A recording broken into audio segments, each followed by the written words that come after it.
ma ne yàlla xam na ne naka moo def live tey yàlla xam na ko léegi li xew ba tax ma ne xaaral ma defal leen benn 30 minutes mooy dafa am évolution bu bett ñëpp bu rocambolesque bu am ci guerre bi di xew diggante Sionistan Epstein-Land ak Molaristan maanaam dañoo jékki-jékki chefu Epstein-Land bi def benn déclaration ne arrivé nañu à un accord de cessez-le-feu et puis pour 2 semaines comme ça guerre bi jeex na dañuy annuler dañuy cesser le feu daal pour 2 semaines et puis ñu toog itam conseil de sécurité nationale bu Molaristan yi ñoom tamit def benn communiqué ne sionistan yi d'accord nañ ci seen bi point yi nga xamante ne moom la ñu soumettre woon et puis par conséquent il y a un cessez-le-feu pour 2 semaines pour engager des négociations au Pakistan. Ça vaut la peine d'en parler, non? Voilà, ñu bàyyi noonu. Alors vous allez me permettre yéen ñi def demande ngeen baal ma balaa ñuy jël kenn may leen ma def benn genre exposé bu ndaw rappeler leen les faits jox leen sama analyse ak perspective yi nga xamante ne ci lañ jëm et suñu paree nag après ku am question nga yëg.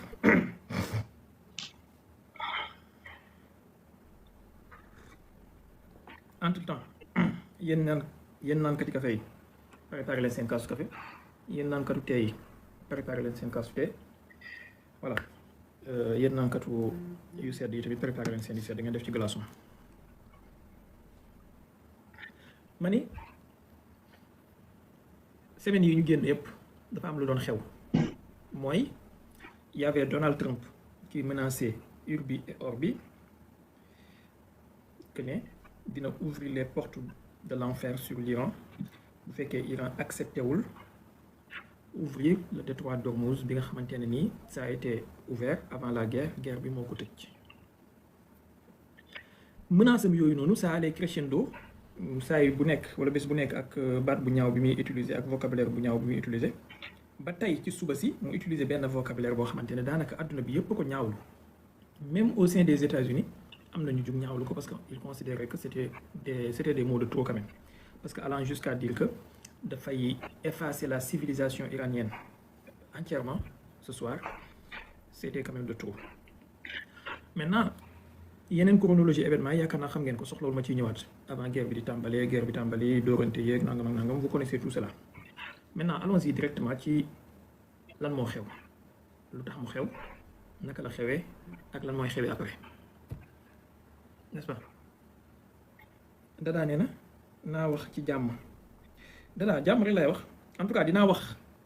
li ma jàpp ne moom moo xew ak li ma ci xam su ngeen paree nag mun ma jox leen sama analyse ça peut être optimiste ça peut être pessimiste mais je vais vous donner quand même mon point de vue. Donc on en est là Iran accepté na moom itamit cessez-le-feu bi pour 2 semaines et nee nañu dañuy ouvrir ay négociations yoo xamante ne Pakistan lay amee ci Islamabad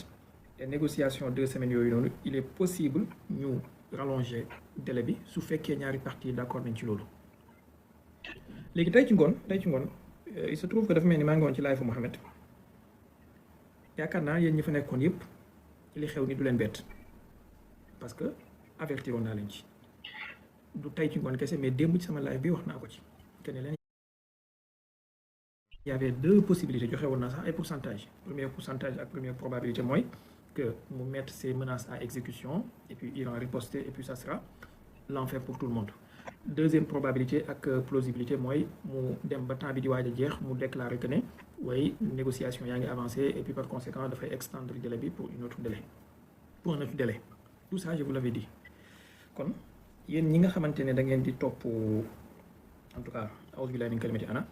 yéen ñi nga xamante ne da ngeen topp jàmbu xeebu bi dara du leen bett ci événement yi xew comme ni ko soxna Dada di waxee dafay mel ni kuy def bac ñu jox la exercice yi à l'avance da ngay xool rek di bind. Maintenant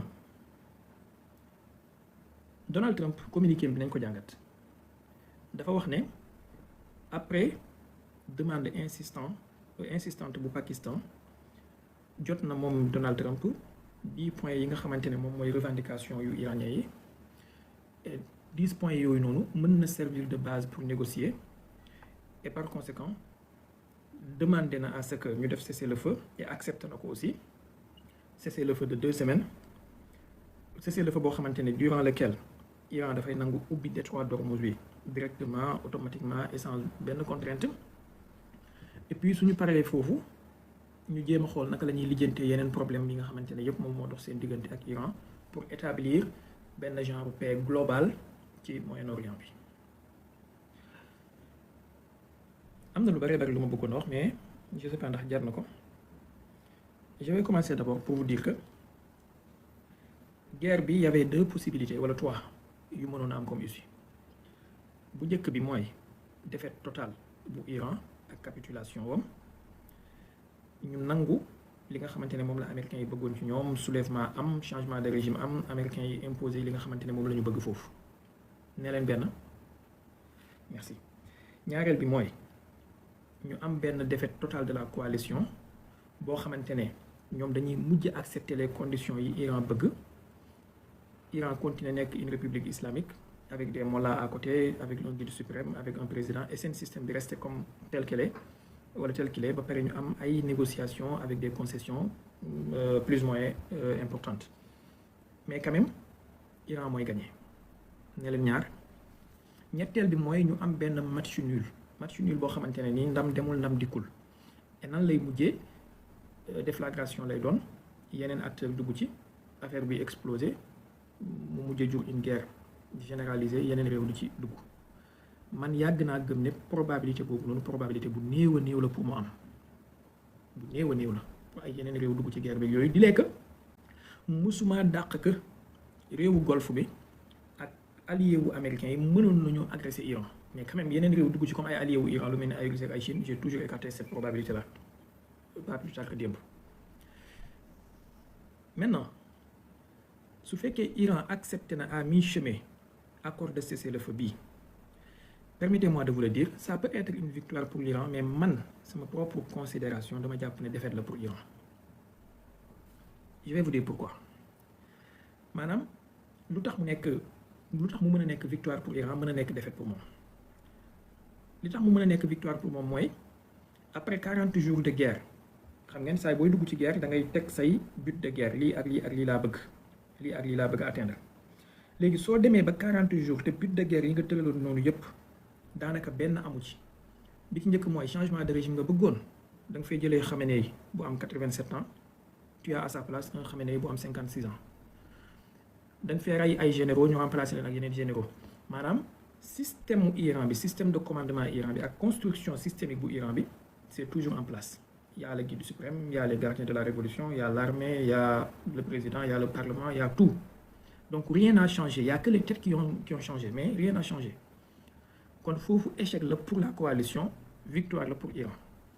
ñaareel bi mooy américain bi da ngaa bëggoon na wax ne da ngay dem jëli li nga xamante ne mooy uranium enrichi bi ak tamit xañ Iran capacité nucléaire bi wax naa leen ko démb wax naa leen ko tey ci live Mohamed tey ci bon maanaam opération bi ñu doon def. La nuit du 4 au 5 février, 5 avril, c'était une opération non pas de sauvetage d'un pilote, mais opération pour mettre la main sur l'uranium enrichi. Point à la ligne. Et déroulement yi événement yi nii gën na maa conforté ci loolu. Imaginez leen Donald Trump su arrivé woon à mettre la main sur l'uranium avec cette opération commando là, konoon la nuit du 5 lay déclarer guerre. N'est-ce pas? Donc échoué na ci loolu. Ba léegi Iran mu ngi garder supposément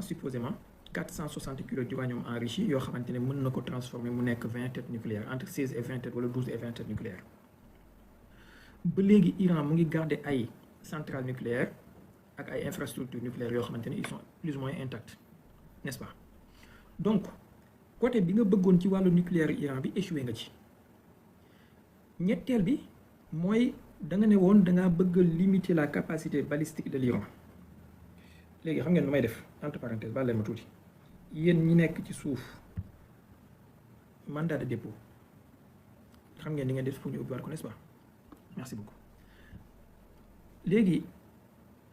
capacité balistique gu Iran bi nga wax ne moom nga bëggoon a am ba maîtriser seen capacité balistique bu ñu amati une menace balistique buy peser ci àdduna bi gis nañ ne jusqu'à présent waxuma la sànq de mais ba fii may wax ak yéen nii fii li may wax ak yéen am na ay missiles yu doon jógee Iran léegi di dem Israël kon ba léegi Iran mu ngi tiir ay missiles am kon foofu tamit échec total la maanaam tey ci ngoon la mujj Iran dugal na ci équation bi yeneen type de lanceur yu bees mooy lanceur u Hypershokan yu am double lanceur. Donc la coalition échoué nañ ci 3 points principaux yi nga xamante ne moom la ñu amoon contre Iran: changement de régime, maîtrise des capacités nucléaires, maîtrise des capacités balistiques. Donc mën nga wax ne kon victoire la pour Iran en quelque sorte. Ça c'est sur le plan sur le plan bilatéral entre l'Iran ak États-Unis wala entre l'Iran ak la coalition. Maintenant mu des lu ñuy tuddee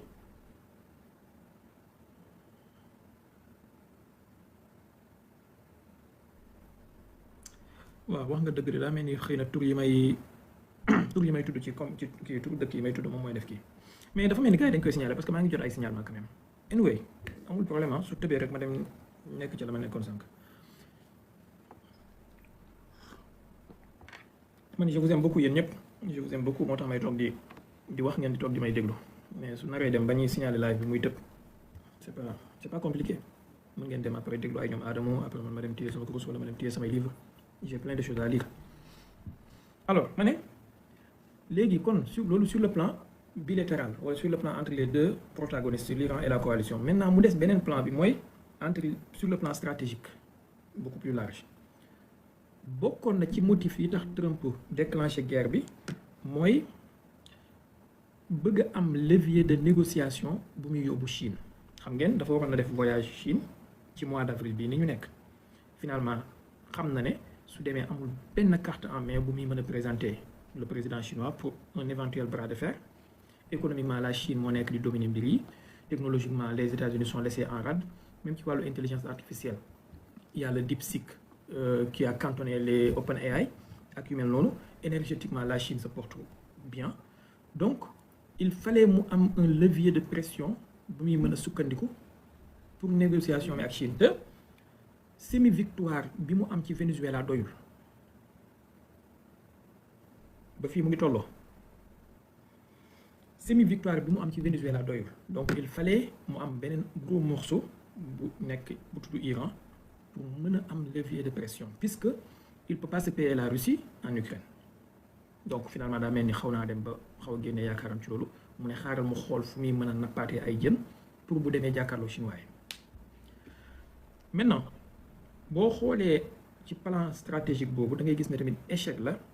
pour la coalition, et quand je dis la coalition mooy Epstein Land ak Sionistan. Lu tax mooy tey lii di détroit d'Ormuz bi ba léegi nekkul ci contrôle coalition bi. Il y a que deux probabilités yu mën a am, soit mu nekk ci contrôle iranien yi, soit mu nekk contrôle ou sans contrôle comme ni mu meloon avant la guerre. Donc rien n'a changé. Ñaareel bi lii di pétrole Iran bi nekkul sous la mainmise des Américains, donc doo mën a ñëw ne chinois yi def leen chantage jox leen matière rare ak ay minerais pour ma jox leen pétrole Iran à bas coût. Doesn't make sense puisque le régime n'a pas changé. Donc gis ngeen ni sur le plan stratégique aussi c'est raté. Sur le plan stratégique ba léegi les routes yi ma leen fi waxoon démb mooy corridor yi nga xamante ne moo waroon a dox diggante Iran diggante Inde ak Émirats ak Arabie Saoudite ak Israël aussi en tout cas jusqu'ici c'est raté. Voilà, puisque le régime en Iran n'a pas changé. Voilà côté bi nga xamante ne soo ko fa xoolee mën nga wax ne c'est une victoire pour l'Iran malgré li ñu perte, malgré voilà. Maintenant ban côté laa jàppee ne c'est une défaite pour l'Iran mooy bu ci njëkk yow Iran tu as tout sacrifié et tu as trop sacrifié. Depuis 40 ans Iran da nga dépensé ay dizaines voire des centaines de milliards de dollars ci benn programme muy programme nucléaire ak balistique. Da nga former ay ingénieurs, former ay généraux, former ay leaders. Tu as laissé ton pays être infiltré jusqu'à la moelle épinière, de sorte que say tête yëpp découpé nañ leen. Commencé ko ci Qassim Soleimani, jaaree ko ci Khamenei, jaaree ko ci ñoom Hajizada ba ci Amir Mousawi ñëpp décapité nañ leen. Léegi soo nekkee ci benn guerre boo xamante ne nii yow yaa am the upper hand, maanaam yaa nekk sur la position dominante, nga war a jekkali sa adversaire mu daanu, connaissant que li desoon bariwul ndax adversaire bi commencé woon naa nekk à court de missiles intercepteurs, commencé woon naa nekk à court de missiles offensifs, te lii yëpp détaillé naa leen ko fi benn par benn avec des chiffres nga xam ne soo continuer waatoon 1 à 2 semaines adversaire bi il serait obligé mu ba jël benn ci ñaari choix soit mu utiliser arme nucléaire soit mu ñëw sukk ak ñaari oomam maanaam nga arrêté en milieu de chemin comme ça c'est une défaite pour yow lu tax bi ci njëkk mooy tu vas entamer des négociations yoo xamante ne nii amul lenn lu lay garantir que ni sa adversaire bi dina respecter ay termes yu muy signé ci accord négociation yooyu amul c'est-à-dire yaa ngi am affaire ak adversaire boo xamante ne ni négocier nga ak moom du benn yoon du ñaari yoon du ñetti yoon te saay bu nekk njuuy na la trahir na la bombardé la au milieu des négociations def na ko du benn yoon du ñaari yoon borom xel kenn du ko màtt ci pax ñaari yoon donc suñ la njuyee ci négociation benn yoon ñaari yoon waroon nangu ñu njuyaat la ci négociation troisième fois te yow xam nga ne adversaire boobu dafa am stratégie boo xamante ne benn cercle bu vicieux la sànq maa ko doon wax ci live kii bi maanaam mooy attaque cessez-le-feu négociation attaque attaque cessez-le-feu négociation attaque attaque cessez-le-feu négociation attaque donc cercle boobu noonu soo ko comprendre nga xam ne def nañ la ko du benn yoon du ñaari yoon war ngaa mën a njortu ne moom lañ la nar a defaat aussi soo engagé wu ci négociation yi c'est-à-dire tu dois pas avoir des attentes trop grandes yaakaar ne soo dugg ci négociation il va respecter quoi que ce soit parce que il te regarde de haut il te regarde comme un sous-homme comme une sous-civilisation comme des animaux kooku nawloowut la pour respecter benn signature bu muy signé ak yow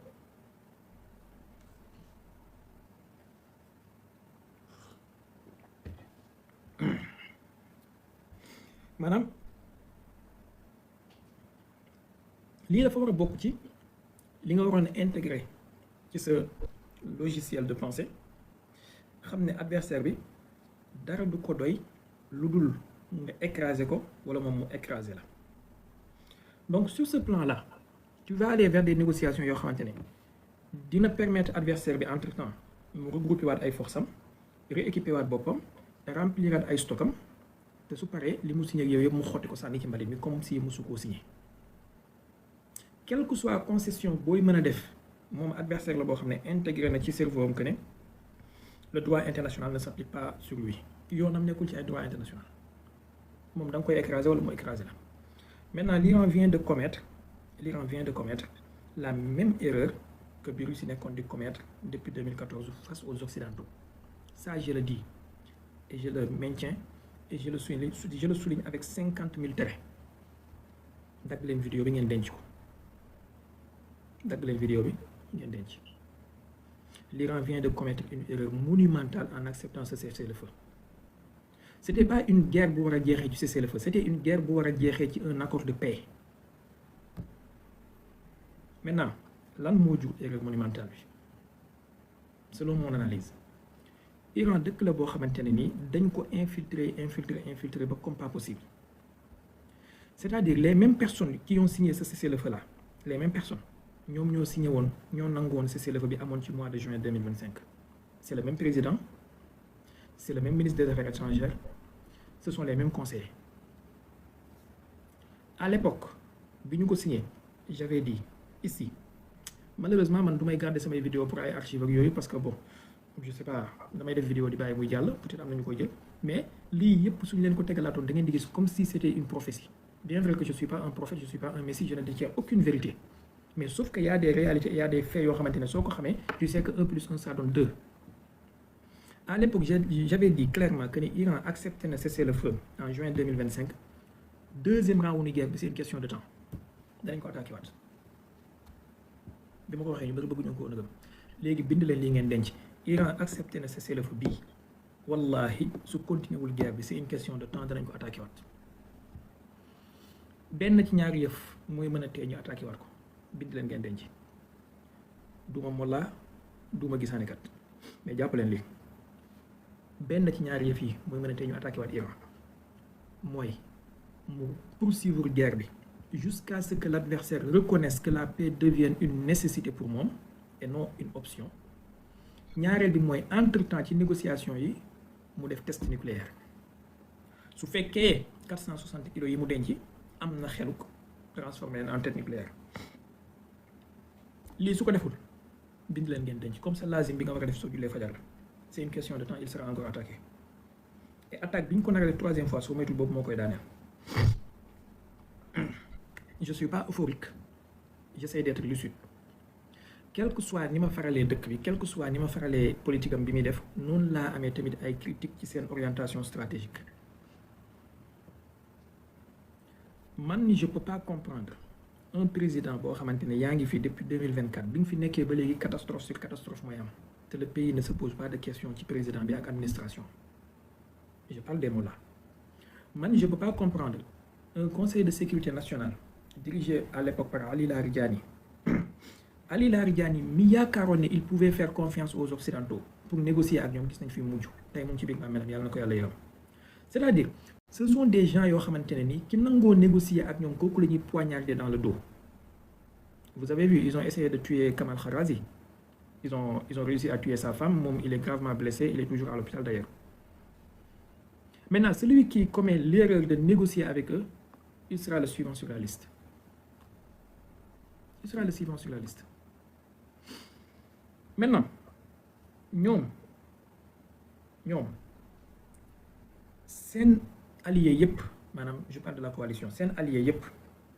dañoo bëggoon guerre bi dem ba jeex ba ñu écraser Iran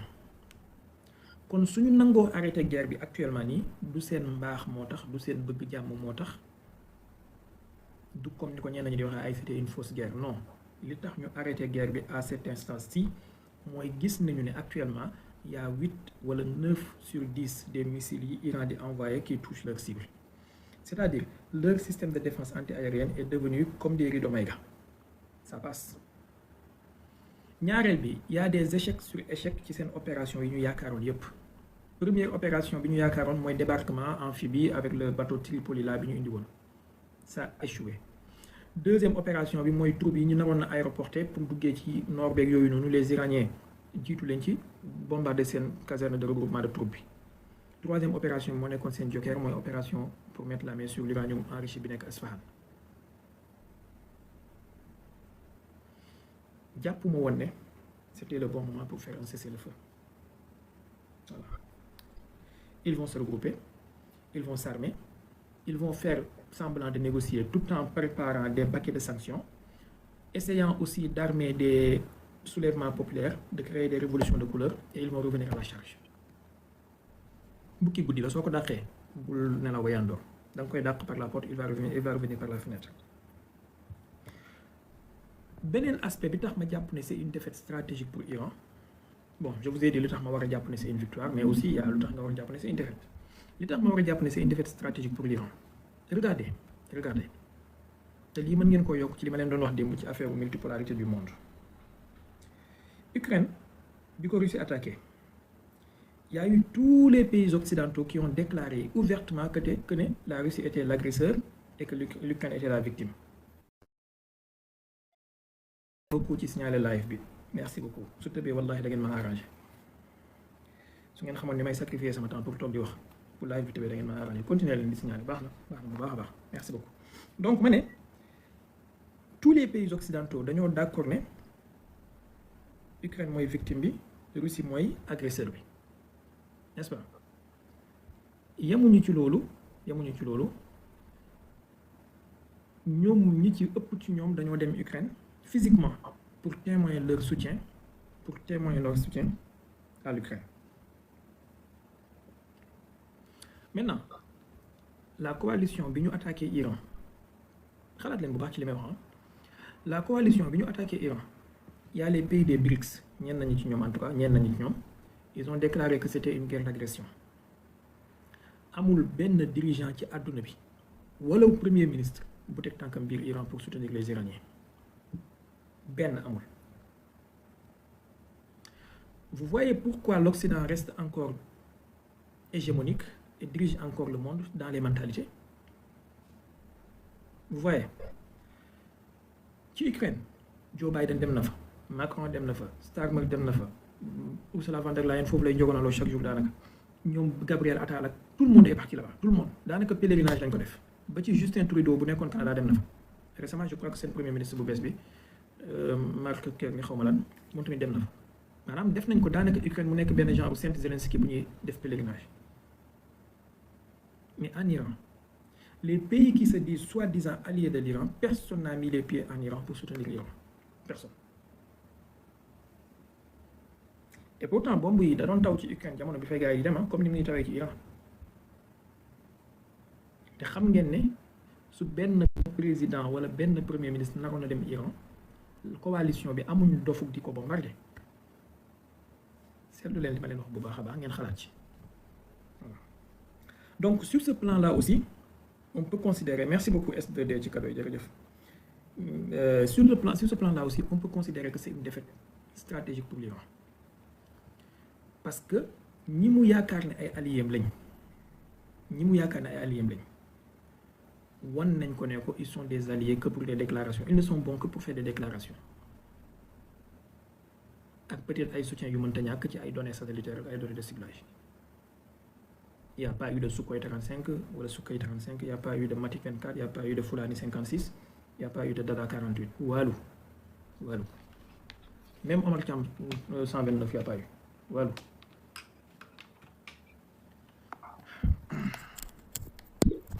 Donc, su fekkee ne lii am na tey mën nga jàpp ne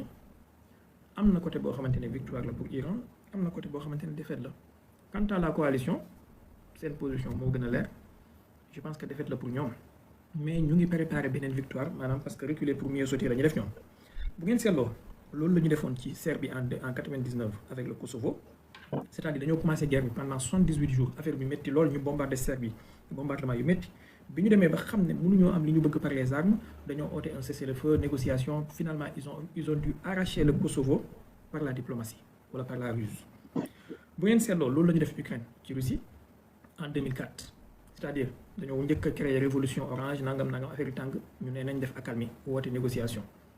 Avant 2010 changé nañu président teg fa administration bi ñu bëgg problème yi commencé waat 2014 affaire yi jaxasoo.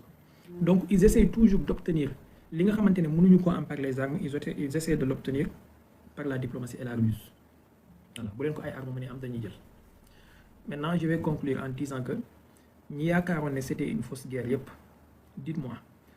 ndax bu dee une fausse guerre la boo xamante ne théâtral la dañ ko d'accord ak nangam américains yi danañ nangu sacrifier seen stock de missiles yu gën a stratégique yu ñu am ba mu dese leen lu néew yaakaaruma ko. Ndax bu doon une fausse guerre la iraniens yi danañ nangu perte seen guide suprême, perte seeni généraux, perte seeni militaires, perte seeni armes, perdre seen centrale nucléaire thermique, seen usine sidérurgique ak seen usine d'acier, perdre seeni pont, perdre seeni école ak seeni université yaakaaruma ko. Ndax bu doon une guerre préfabriquée la c'était une guerre de cinéma yaakaar nga ne iraniens yi danañ nangu perte département boo xamante ne moo nekkoon département de laser et de plasma bi nekk ci université scientifique Chérif bu Téhéran yaakaaruma ko. Donc c'était une vraie guerre, une guerre qui a été planifiée depuis très longtemps. Am na benn livre bu ma leen di conseiller pour yéen anglophones yi bu ngeen ko mënee lire yéen ñi mën a lire anglais. Livre bi mu ngi tudd Going to Tehran. Ñi bind livre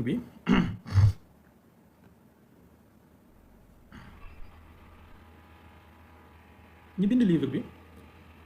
ay conseillers lañu woon ci Maison Blanche et après multiples choses yu ñu gis ci seen politique ak seen préparatifs ci guerre contre l'Iran ak li ñuy waajal Iran ci la ñu bind livre bi. Ça a été publié en 2013, ça vaut la peine d'être lu. Am na yoo ci mën a d'accord, am na yoo ci d'accord, mais man personnellement xawma livre bu ñu bind ci lu aju ci maanaam livre bu occidentaux yi bind en tout cas dans le monde anglophone xawma livre bu ñu bind ci lu aju ci Iran bu ëpp solo livre bi. Voilà xawma ko livre bu ñu bind ci dans le monde anglophone ci wàllu stratégie monde occidental ci lu aju ci Iran bu ëpp solo livre bi. Il y a des choses nag yoo ci dul d'accord moom yu kanam 496 pages la je crois, moins de 500 pages en tout cas. Mën ngeen ko lire ci 2-3 jours bu fekkee am ngeen temps wala ci benn journée sax si tu lis rapidement. Donc voilà, allez-y bu fekkee maintenant il y a des questions et peut-être avec des questions on peut aller beaucoup plus en profondeur. J'espère que duma fi am nag ay duñu fi am ay questions de majaliciens yuy wàccee kii bi s'il vous plaît jàppaleen ci rek.